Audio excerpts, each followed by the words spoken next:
accused. The next day, detectives started openly tailing Clark and trying to get him to talk, which he had avoided during FBI interviews.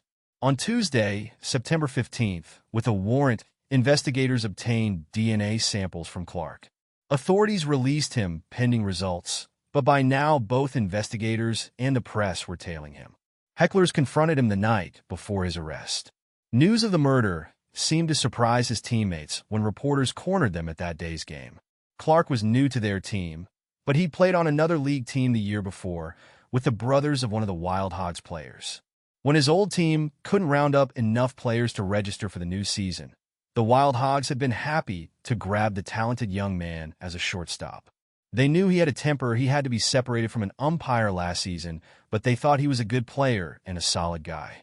Investigators soon found that Clark's DNA matched material found on Lee's clothes and corpse. Her blood was on a pair of boots that had his name on them, and investigators found her hair on his clothes.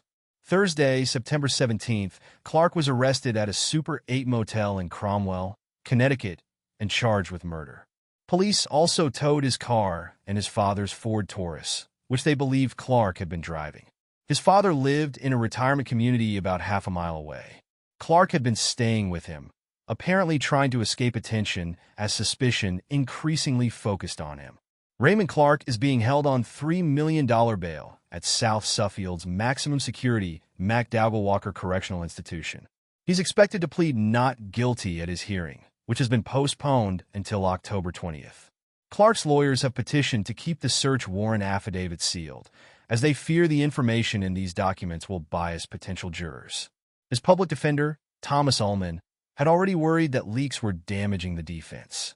Things may be quiet for Clark until his trial. On September 22nd, 400 people gathered at Annie, Lee's fiancée's synagogue, Temple Bethel in Huntington, Long Island, to remember her.